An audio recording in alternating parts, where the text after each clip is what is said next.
Hello again. Time for another game. This time it's the Tal Memorial in Russia in June of 2013.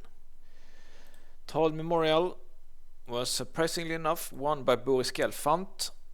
1 year ago, Boris Gelfand played even in a World Championship match against Anand, but he lost the playoff in the rapid chess.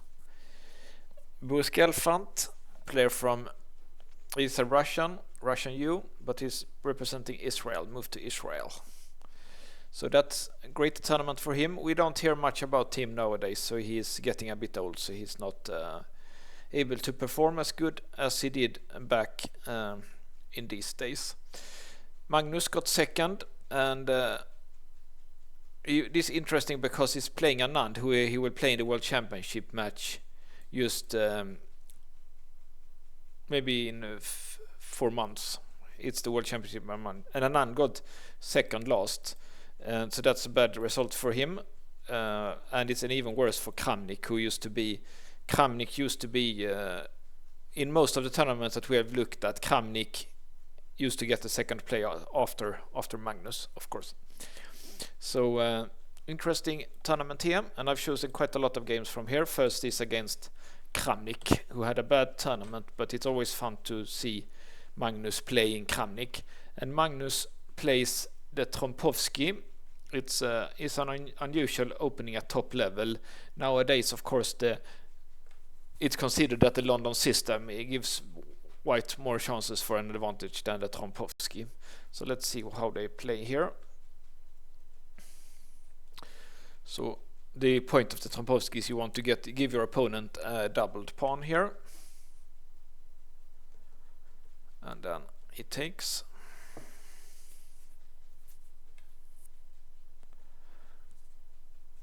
So it's I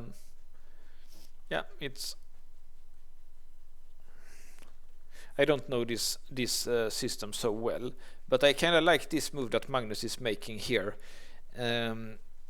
The idea is to split up the black queen side, of course. I also forgot to do this, because if you do this one, then this pawn is a little bit weak, and you can think that in the long run, maybe with the rook here, this could be a bit of a weakness. So Kramnik doesn't do that, he does that instead.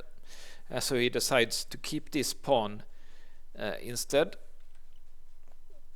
It allows White to trade the queens, but because Black's king side is a little bit, it's quite a bit weakened with this gf6, Magnus decided to keep the queens on the board to keep some attacking chances, and that's the computer also think that is correct. So even if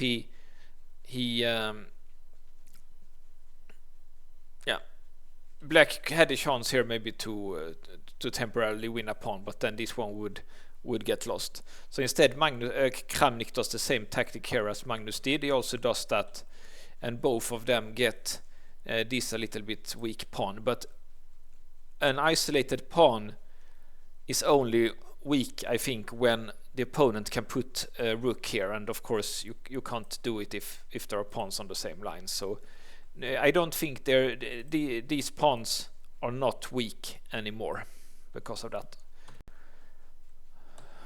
So you can say it's like an even trade here. So people are developing.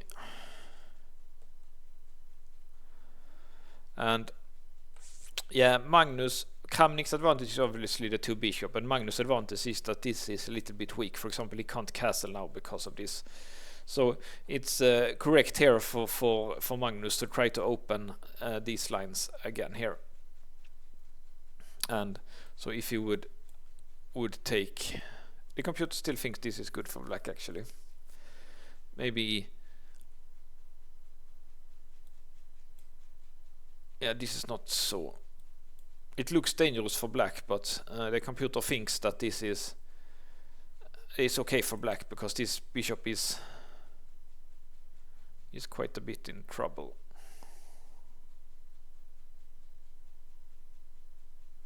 So you can save it with h4 and h5, of course.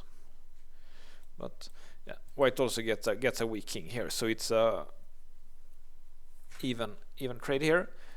Kramnik does something else which looks a little bit bad, but maybe not. He goes here, and the point is not to defend like this, because this looks maybe it is also fine, but looks a little bit weird to play like that. So I think the plan is probably to try to trade queens by playing like this, which looks fine for black. If 3 queens are traded, then weak king doesn't matter. So because of that, Magnus defends that pawn, of course. And now, yeah, he castles and he gets that. It's interesting that Magnus is not hurried to take here, but I guess it's because if he would take, it would always be like black cannot take, because it will be a fork, this pawn and this pawn. So, and I guess he's not afraid of this either, yeah, because of this, and yeah, quite get active play here. So apparently it's good for black to accept a doubled pawn here, because it covers this important e4 square, which is like a launching point for the knight to start attacking, and also for the bishop here. So that's good judgment by Kramnik here. The computer supports his play, and apparently now he takes when the bishop is here.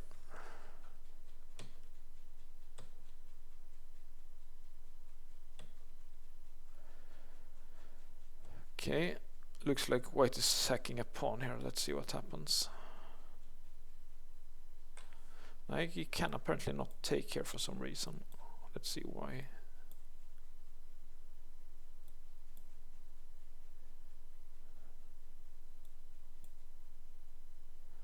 Okay, it's a fork.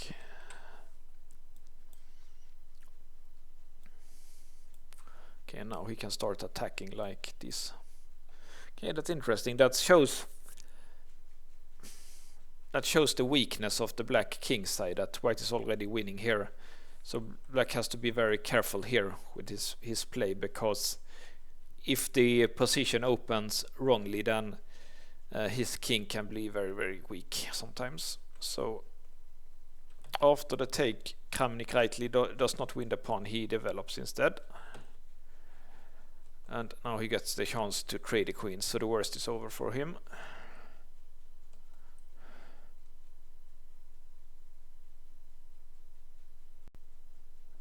Okay, and here Kramnik finds an interesting move. Instead of moving, like if black would move his knight, then white would take here and be a pawn up. So instead he finds this tactic, and the point is, of course, that this knight is trapped now. So just take here.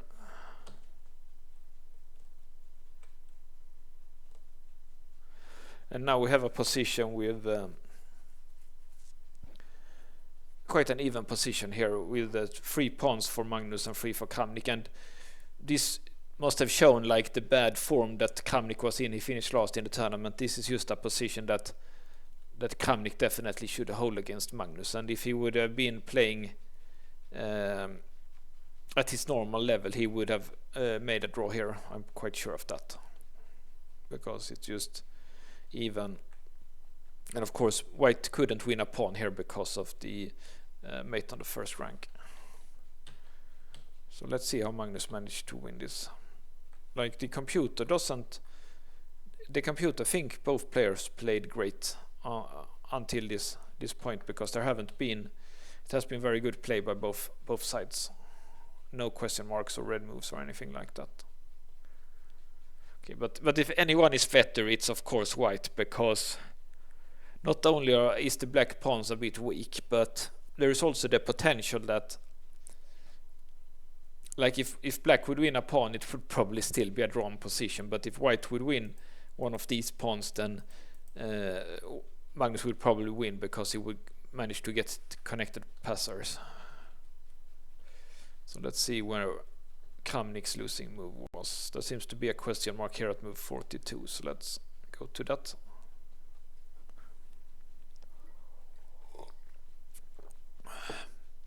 So Kramnik managed to trade the rook here. He lost a pawn, but it's apparently still a draw here. But it's a little bit more. It's a little bit more dangerous for him now because White has good chances for two connected passers. So White definitely has some winning chances, even if the computer thinks it's an even game here. Okay, and here is the losing move. Apparently, he should have just kept the position as it is because of this trade here. Now White has two connected passed pawns and should be winning with correct play here. So let's see how it worked. Also this rook trade. Maybe Kramnik thought it was a draw with the rook trade, but yeah, it was better to not trade rooks because you see this is clearly a winning position now. And also d2 was not good because it can just be captured by the king when he wants. And this is obviously a one endgame now. Let's see how Magnus does it. Kramnik is probably playing on here out of anger. He sometimes, you can see when he's streaming and he gets defeated because he's like, how did you win this? It's a miracle. He's like sometimes not being so objective when it comes to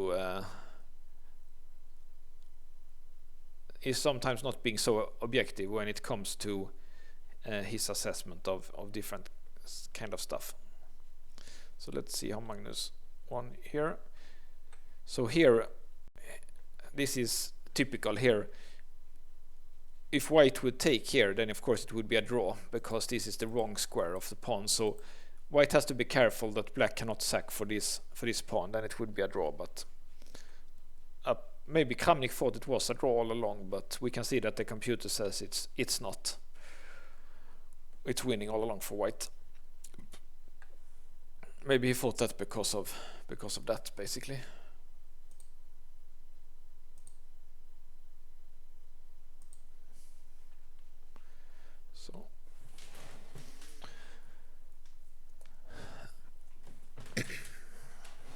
So let's see what is the final thing that he has to do here.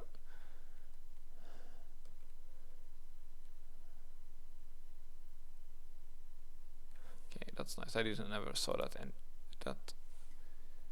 that error message before, but here you can see that if he takes it, he takes here and it's winning. Okay, so next time we're looking at Carlsen against Anand, which will be the last game they play before the World Championship match. See you then.